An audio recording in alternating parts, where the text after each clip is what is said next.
αιχνοίας του στιγερού εγκλήματος. Οι δολοφόνοι τον οδήγησαν σε ερημική τοποθεσία στην Καβάλα, που τον μαχαίρωσαν και τον έθαψαν.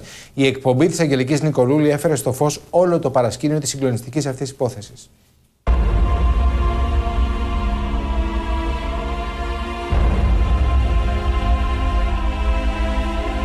Ο επίλογος της τραγωδίας γράφτηκε στην ορεινή περιοχή Φωλιά της Καβάλας. Ο δράστης υπέδειξε στους αστυνομικούς το σημείο όπου είχαν θάψει τον άτυχο Γιάννη Κυριατζίδη. Το παλικάρι είχε ένα μαρτυρικό θάνατο από τους ίδιους τους φίλους του. Για μια οικονομική διαφορά.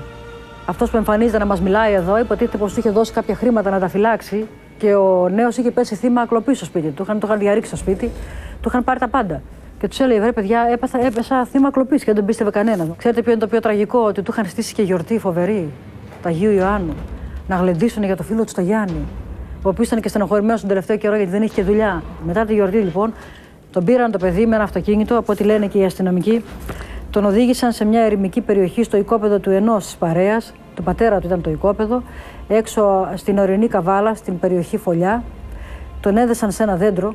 Και αφού άρχισαν να το χτυπούν με σκοπό να του αποσπάσουν την ομολογία, στη συνέχεια το παιδί έκλαιγε και του έλεγε ότι εγώ δεν έχω, από ό,τι μετέφεραν οι ίδιοι, δεν έχω καμιά σχέση, δεν ξέρω για τα χρήματα αυτά, εγώ δεν έχω να φάω, θα είχα 15.000 ευρώ, δεν τον πίστεψαν.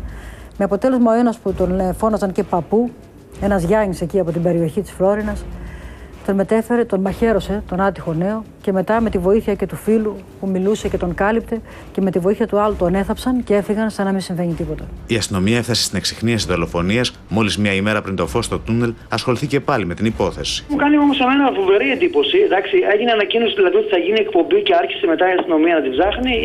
Είχαμε από 2 εβδομάδες πριν πει ότι θα κάνουμε την εκπομπή, αλλά προέκυψαν κάποιες άλλες υποθέσεις και την είχαμε αφήσει για 2 εβδομάδες.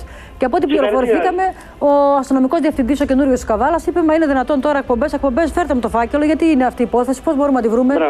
Κατάλαβες, και πίεσαν οι αστυνομικοί την υπόθεση αυτή. Είχαν στα χέρια τους και ένα υλικό πολύτιμο και από την κίνηση του κινητού τηλεφώνου του Γιάννη. Κατάφεραν να βρουν άκρη και ζήτησαν και τη συνδρομή, αν δεν απατώ, της ασφάλειας Θεσσαλονίκης. Είχε βγει τις τελευταίες 10 μέρες, βρισκόταν στην περιοχή ο δράστης. Ο λεγόμενος παππούς, θα τα δούμε στην πορεία, και με τον ανάλογο χειρισμό κατάφεραν να έχουν χθες την ομολογία. Μία μέρα πριν την εκπομπή. Στα χέρια της ασφάλειας είναι ο Γιάννης, ο παππούς όπως τον έλεγαν, ενώ διαφεύγουν τη σύλληψη ο Ευγένιος και ο Αντώνης, οι οποίοι βρίσκονται στη Γερμανία. Μάλιστα, ο ένας είχε το θράσος πριν από 1 χρόνο να συμμετέχει στις έρευνες μαζί με άλλους φίλους του Γιάννη. Είμαστε πολύ στετριμένοι όλοι, έχουμε μια οργή μέσα μας. Εντάξει, ειδική περίπτωση ο Γιάννης μας, το ξέρατε και από την προηγούμενη φορά. Γιατί και όταν ψάχναμε πέρυσι τέτοιο καιρό να βρούμε κάποια άτομα για να βοηθήσουν σε αυτή τη φάση, άτομα τα οποία ήταν μπροστά σε αυτό το φωνικό, ήρθαν να βοηθήσουν. Απλά.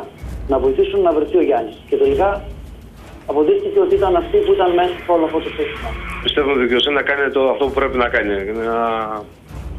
Και αυτοί να πληρώσουν για αυτό που κάνα, γιατί αυτό που κάνα δεν ήταν αντρίκιο και δεν ήταν καθόλου ανθρώπινο. Εκτός τούτου και να είναι και ένας ο οποίος γνωρίζει.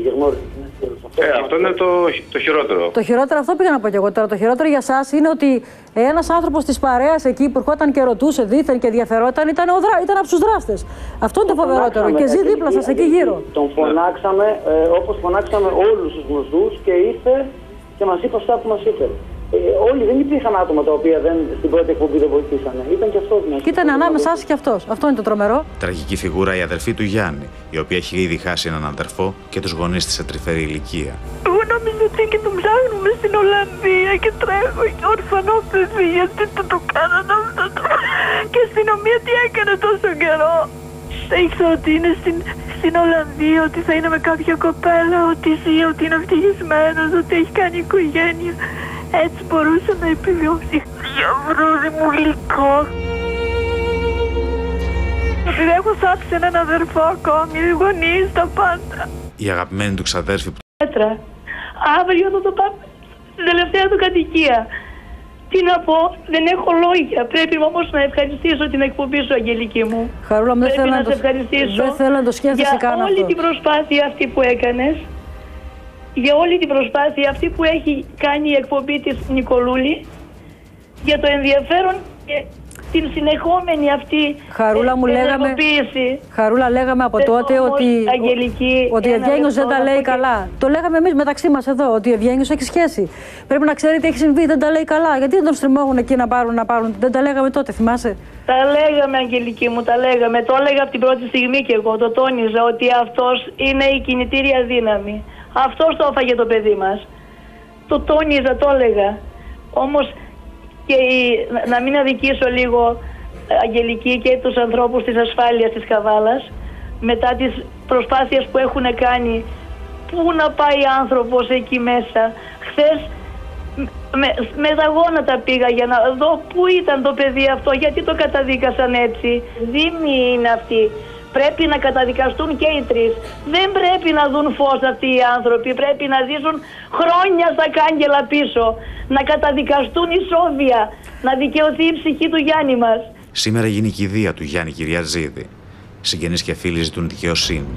Να εντοπιστούν οι δύο που διαφεύγουν και να οδηγηθούν στη φυλακή. Λοιπόν,